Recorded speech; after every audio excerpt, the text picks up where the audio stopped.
அனைவருக்கும் வணக்கம். தியானம் செய்ய சாதிக்க தீர்மானியுங்கள் என்ற தலைப்பில் மாஸ்டர் வகுப்பில் 2வது நாளன்று மீண்டும் வரவேற்கிறோம். ஆகவே நமது பயிற்சியை நேரடியாக ஆரம்பித்து தியானத்தில் ஆழ்ந்து செல்ல நம்மை அனுமதிப்போமாக. அனைவருக்கும் வணக்கம். இன்று இதய நிறைவு பயிற்சியின் 2வது அம்சத்திற்கு உங்களை வரவேற்கிறேன்.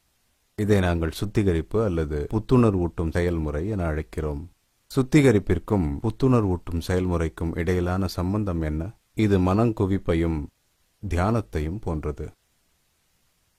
தியானம் மனம் ஒருமுகப்படும் ஒரு நிலையை உருவாக்குகிறது.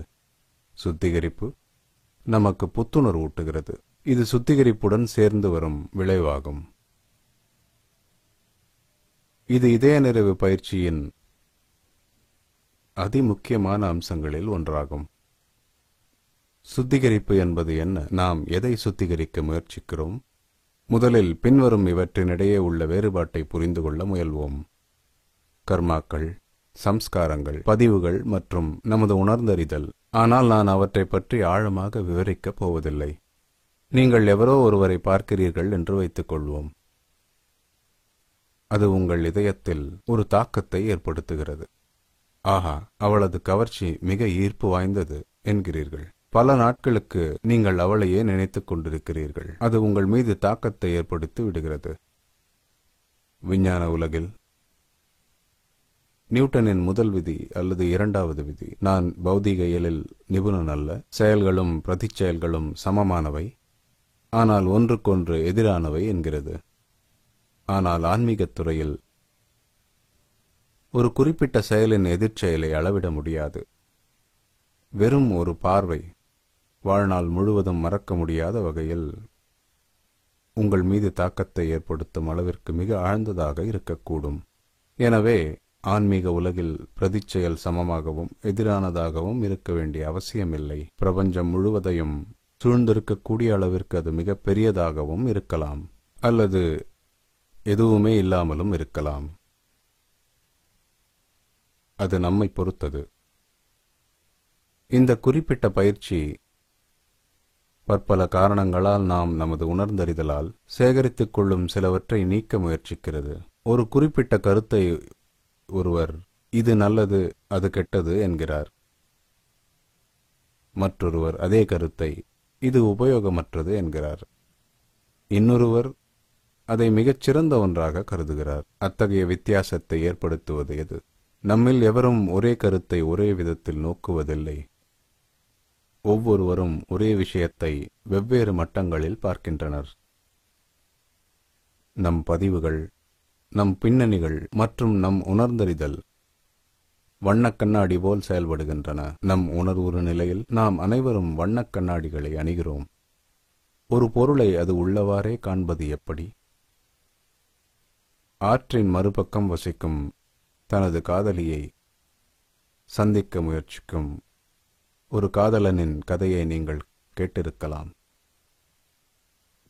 பலத்த மழை பெய்து கொண்டிருக்கும் ஒரு இரவில் அவன் ஆற்று வெள்ளத்தை கடக்க வேண்டியிருந்தது.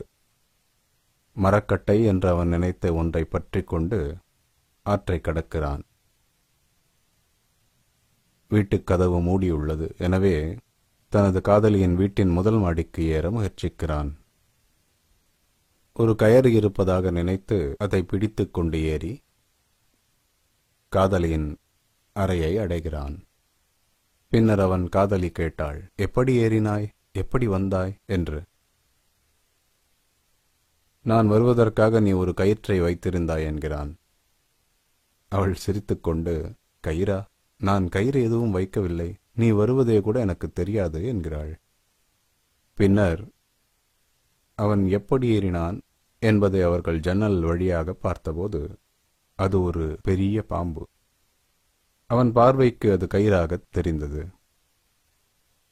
அது அவனது உணர்ந்தறியும் திறன். அவன் அன்பில் ஆழ்ந்திருந்தான். அதனால் ஒரு சின்ன விஷயம் கூட தனது லட்சியத்தை அடைய அவனுக்கு உதவுவதாக தோன்றுகிறது. அவன் திரும்பிய போது தான் எதை மரக்கட்டை என்று நினைத்தானோ அது ஒரு சடலம் என்பதை காண்கிறான். எனவே மீண்டும் உணர்ந்தறியும் திறன். ஒரு அழகிய உதாரணம் உண்டு. ஒரு யானையோ அல்லது குதிரையோ சின்ன பிளாஸ்டிக் நாற்காலியில் கயிற்றால் கட்டப்பட்டிருக்கிறது. அத்தகைய உணர்ந்தறியும் திறனின் தாக்கத்தை கற்பனை செய்யுங்கள். ஒரு குதிரை அல்லது யானையால் சர்க்கஸில் மொத்த கூடாரத்தையே சாய்த்துவிட முடியும். ஆனால் அது சிறிய சாதாரண பிளாஸ்டிக் நாற்காலியில் கட்டப்பட்டிருக்கிறது. இதுவும் ஒரு உணர்ந்தறியும் திறன்தான். நம் கருத்துக்கள், எண்ணங்கள், உணர்ந்தறியும் திறன் இவைதான் நம்மை அந்த அளவு பற்றி கொண்டிருக்கின்றன. நாம் அவற்றை அகற்ற வேண்டும். விஷயங்களை அவை உள்ளவாறு பார்க்க வேண்டும். இந்த பதிவுகள் உணர்ந்தறியும் திறன், பிரதிச்செயல்கள் அல்லது பொதுவாக சொல்வதானால் கர்மாக்கள் அல்லது சம்ஸ்காரங்கள் என இவற்றை எவ்வாறு நீக்குவது என்பதை உங்களுடன் பகிர்ந்து கொள்ள விரும்புகிறேன். இவற்றை எவ்வாறு களையலாம்? வரவிருப்பதை அறிவிப்பது போன்று நாம் அன்றாட நடவடிக்கைகள் அனைத்தும் இவ்விஷயங்களை சேகரிப்பதாக இருக்கின்றன, தெரிந்தோ தெரியாமலோ. நாள் முடிவில் நமது அன்றாட செயல்பாடுகள் அநேகமாக முடிந்துவிட்ட பின் நாம் வீட்டிற்கு வந்து குடும்பத்தினருடன் 10 அல்லது 15 நிமிடங்கள் இளைப்பாறிய பின் வீட்டின் ஒரு மூலையில் வசதியாக அமைதியாக அமர்ந்து இந்த குறிப்பிட்ட செயல்முறையை செய்ய முயற்சிக்க வேண்டும். இந்த மொத்த செயல்முறையும் நம் உள்ளார்ந்த திறமைகளை வெளிக்கொண்டு வந்து விஷயங்களை அவை உள்ளவாறே பார்ப்பதற்காகவே ஆகும். நாம் தூய்மையாகவும் எளிமையாகவும் இருக்க விரும்புகிறோம். நாம் சேகரிக்கும் மனச்சிக்கல்களும் மாசுகளும், அல்லது வேறு விதமாகச் சொன்னால் சிக்கல்களும் மன மாசுகளும் நமது அன்றாட நடவடிக்கைகள் காரணமாக அவற்றை நாம் சேகரிக்க நேரிடுகிறது. இவை தவிர்க்க முடியாதவை. இப்போது நமக்கு ஒரு வாய்ப்பு இருக்கிறது. இந்த பதிவுகளும் இவற்றுடன் தொடர்புடையவையும் எனது உணர்வுறு நிலையின் ஆழ்மட்டத்தில் பதியும் முன் அவற்றை நான் நீக்க விரும்புகிறேன். யாராவது உனக்கு இந்த குறிப்பிட்ட பாடல் தெரியுமா என்று அடிக்கடி கேட்டால் நாம் நம் மனதினுள் ஆராய்ந்து அங்கு புதைந்திருக்கும் அந்த பாட்டுடன் தொடர்புடையவற்றை கண்டறிய முயல்வோம். அவை கிடைத்துவிட்டால், ஆம், இந்த பாடல் எனக்கு தெரியும், இந்த பாடல் எனக்கு தெரியும், ஆம், இந்த பாடல் எனக்கு தெரியும் என்று அதை பற்றிய முழு அறிவுடன் சொல்வோம். அவை கிடைக்காவிடில் எனக்கு தெரியாது என்போம். அதை பற்றி நாம் அறிய மாட்டோம். எனவே நாம் அனைவரும் ஓரளவிற்கு நம்முள் இனத் தொடர்பை கொண்டுள்ளோம். அவற்றை நமது பரஸ்பர தொடர்புகளில் கண்டுகொள்கிறோம். இவை நமது அன்றாட செயல்பாடுகளில் குறுக்கிடுகின்றன. அது நமக்கு தெரிகிறது அல்லது தெரிவதில்லை. இத்தொடர்புகள் மற்றும் புதைந்திருக்கும் பதிவுகள் காரணமாக எழும் சிக்கல்கள் நமது மதிப்பீடுகளில் குறுக்கிடுகின்றன. முழு தெளிவு இல்லாமையால் நாம் அளவிற்கு அதிகமாக மதிப்பீடு செய்கிறோம் அல்லது குறைத்து மதிப்பீடு செய்கிறோம். எனவே அன்றாட செயல்பாடுகள் மூலம் நம்முள் ஏற்படும் பதிவுகளை அகற்றுவதற்கான இந்த பயிற்சி நாளின் முடிவில் தவிர்க்க முடியாத ஒன்றாக எடுத்துக்கொள்ளப்படுகிறது. இச்சிக்கல்களை அகற்றுவதன் மூலம் நீங்கள் என்ன எதிர்பார்க்கிறீர்கள்? எளிமை அல்லவா? மனமாசுகள் நீங்கிய பின் இயல்பாக உள்ளே தூய்மை நிலவுகிறது. இந்த எளிமையும் தூய்மையும் நம் அமைப்பிற்குள் இயல்புத்தன்மையை கொண்டு வருகின்றன. இப்போது இந்த வழிமுறை என்ன? எவ்வாறு இந்த சுத்திகரிப்பை செய்வது?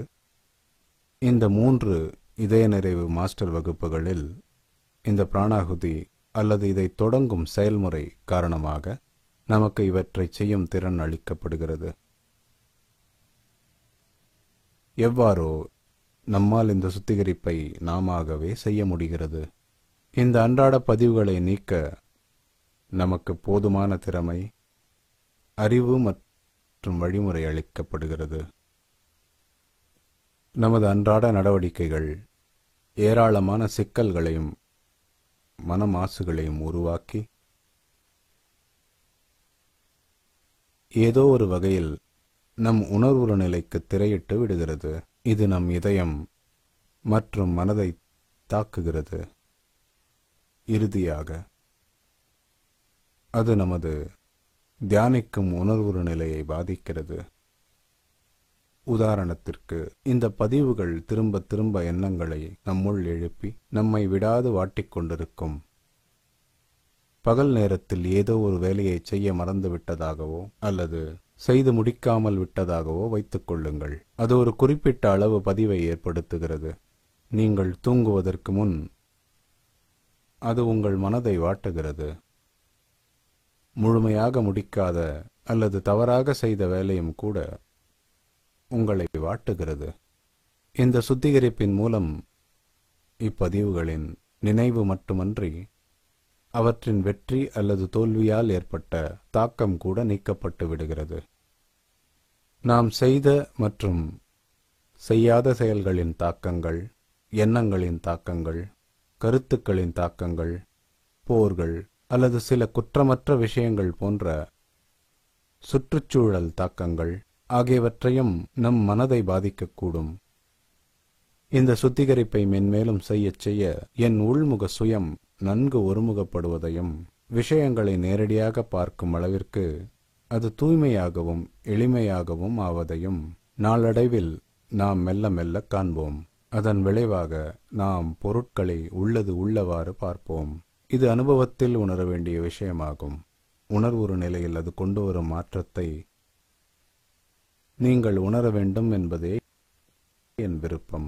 எனவே இன்று சுத்திகரிக்கும் வழிமுறையை நான் நேரில் செய்து காட்டி உங்களை வழிநடத்துகிறேன். இவற்றை புரிந்து கொள்வதற்கான மற்றொரு வழி இந்த பதிவுகள் அல்லது சம்ஸ்காரங்கள் அல்லது கர்மாக்கள் அல்லது உணர்ந்தறியும் திறன் இவற்றை விதைகளுடன் ஒப்பிடுவது. ஒரு குறிப்பிட்ட சூழலில் அது சரியான சூழலாக இருந்தால் அவை முளைப்பதற்கான வாய்ப்பு இருக்கிறது. இவ்விதைகள் முளைத்து நம் உணர்வுறு நிலையை பற்றி கொண்டு விட்டால் பின்னர் விதைகள் பெருகிவிட்ட நிலையில் அவற்றின் வளர்ச்சியை கட்டுப்படுத்துவது சிரமமாகும். அது ஒரு காடாகிவிடும். நாம் எண்ணங்களை ஒழுங்குபடுத்தவும் விஷயங்களை முறையாக திட்டமிடவும் விரும்புகிறோம்.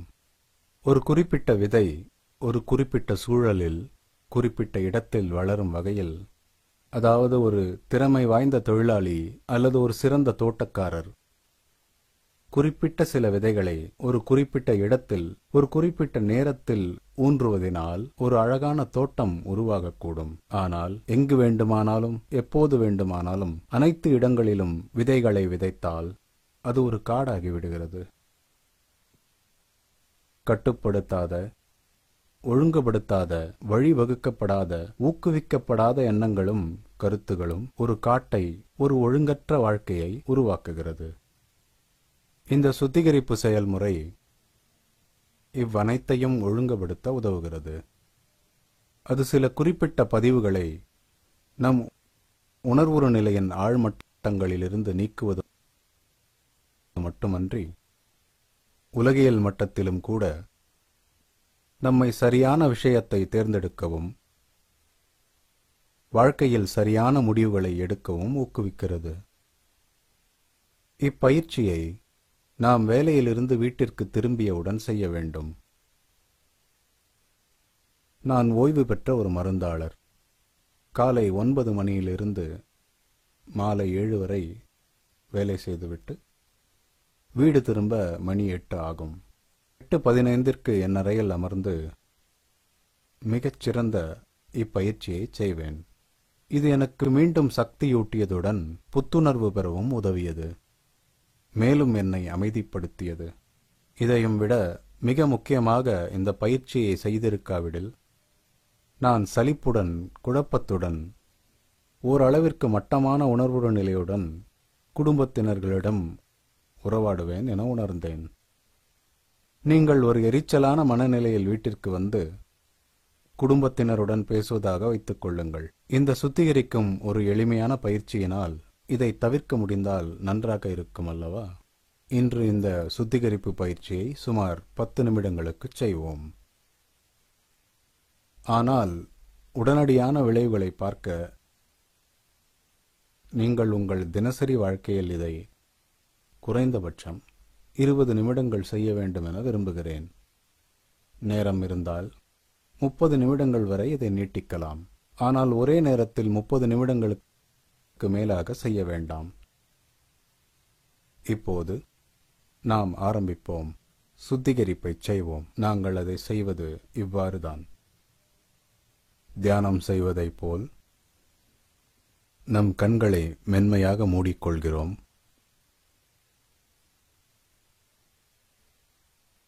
இப்போது நம் கவனம் முதுகு பக்கம், தலை உச்சியிலிருந்து முதுகெலும்பு முனை வரை, ஒரு தோளிலிருந்து மறு தோள் வரை பின்பக்கம் இருக்க வேண்டும். அனைத்து சிக்கல்களும் மன மாசுகளும் வெளியேறுகின்றன.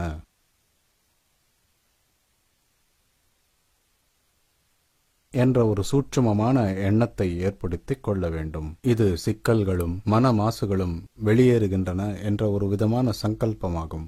எங்கிருந்து?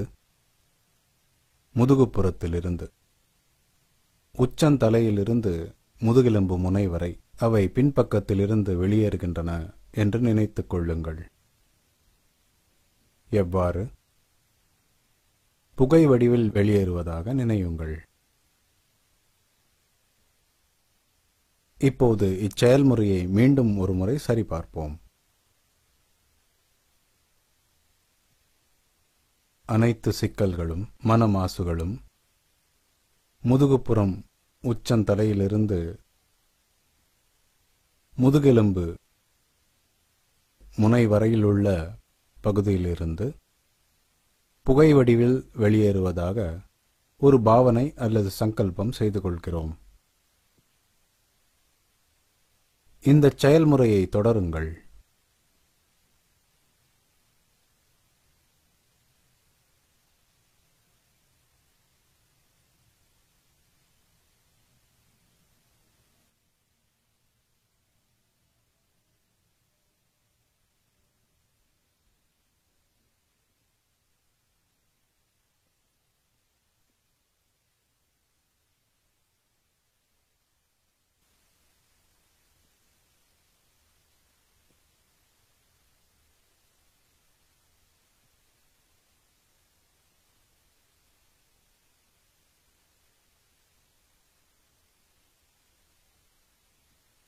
இதில் நிலை பெற்ற பின்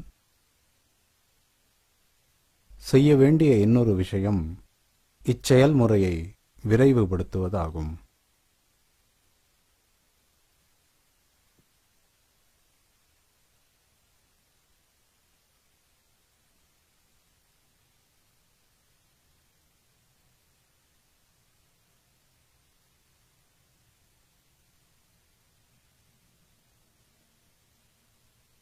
இப்போது மெதுவாக இச்செயல்முறையின் அடுத்த அம்சத்தை சேர்த்துக் கொள்ளுங்கள். மேலிருந்து ஒளி கீழிறங்கி உங்கள் உடலின் முன்பக்கத்திலிருந்து உங்களுள் நுழைந்து உச்சந்தலையிலிருந்து கால் நுனி வரை உடல் முழுவதும் பரவி சிக்கல்களையும் மன மாசுகளையும் பின்பக்கமாக வெளியேற்ற உங்களுக்கு உதவுகிறது என நினைத்துக் கொள்ளுங்கள்.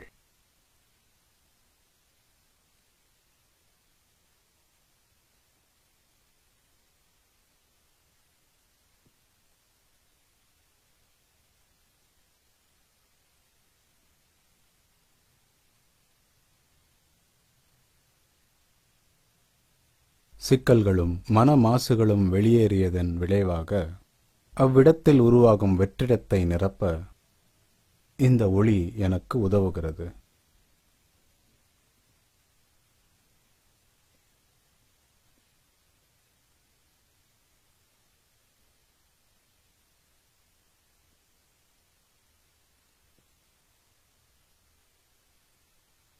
இச்சுத்திகரிப்பு முடிந்தவுடன் நாம் அனைத்து சிக்கல்களும் மன மாசுகளும் நீங்கிவிட்டன, நான் இப்போது மிக எளிமையாகவும் தூய்மையாகவும் உணர்கிறேன் என்று இறுதி சங்கல்பத்தை மேற்கொள்கிறோம்.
இப்போது இது முடிந்துவிட்ட நிலையில் நீங்கள் உணர்ந்தவற்றை எழுதுமாறு நான் வேண்டுகொள்கிறேன்.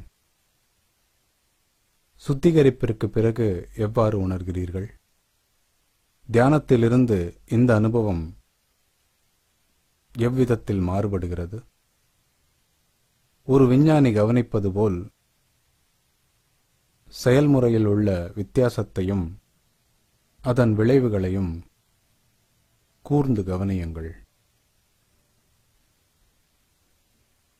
இன்று 10 நிமிடங்கள் சுத்திகரிப்பை செய்தபின் நேற்று தியானம் செய்தது போல் இப்போது செய்வோம். தியானம் பற்றி நேற்று நடந்த மாஸ்டர் வகுப்பிற்கு வராமல் இன்று வந்துள்ளவர்கள் அந்த வீடியோவை மீண்டும் பாருங்கள். ஆனால் எப்படி தியானம் செய்வது என்பதை சுருக்கமாகச் சொல்கிறேன். வெறுமனே கண்களை மூடிக்கொள்ளுங்கள். என் இதயத்தில் ஏற்கனவே தெய்வீக ஒளி இருக்கிறது, அது என் கவனத்தை உள்முகமாக ஈர்க்கிறது என்று எண்ணிக்கொண்டு தியானம் செய்யுங்கள். நான் உங்களுக்கு இன்று மீண்டும் பிராணாகுதி அளிப்பேன். இதேபோல் இன்னொரு 15 அல்லது 20 நிமிடங்கள் அமருங்கள். முடிவில் நான் தட்ஸ் ஆல் என்று சொல்வேன்.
That's all.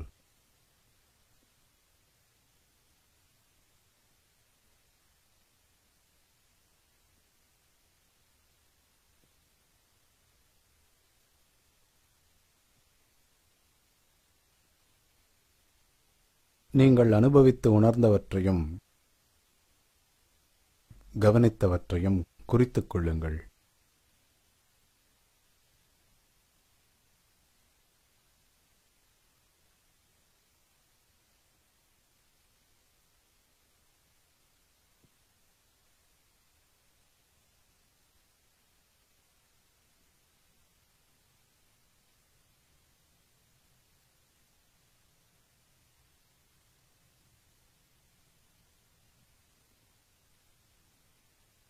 எனவே முதலில் சுத்திகரிப்பு, பதிவுகளை நீக்க முயற்சிக்கும் போது எதை சுத்திகரிக்கப் போகிறோம், அகற்றப் போகிறோம் என்பதை பற்றி நீங்கள் நினைக்கக்கூடாது. இது துப்புரவு செய்வதைப் போன்றது. நாம் ஒரு அறையை துப்புரவு செய்யும் போது நாம் குறிப்பாக நான் இதை அல்லது அந்த குப்பையை அகற்றப் போகிறேன், அல்லது இந்த காகிதம் அல்லது அந்த வண்ண காகிதத்தை அகற்றப் போகிறேன் என்று குறிப்பிட்டுச் சொல்வதில்லை. ஒரே தடவையில் வழியில் இருக்கும் அனைத்தையும் நீக்குகிறோம். நீங்கள் நீக்க விரும்பும் ஒரு குறிப்பிட்ட விஷயத்தின் மீது கவனம் செலுத்துவது அந்த பதிவை இன்னும் வலுப்படுத்தும். எனவே அப்படி செய்யாதீர்கள். ஒரு விஞ்ஞானியைப் போல் நாம் ஒவ்வொரு அடியிலும் கவனம் செலுத்த வேண்டும். குறிப்பாக நான் தியானம் அல்லது சுத்திகரிப்பை ஆரம்பிக்கும் முன்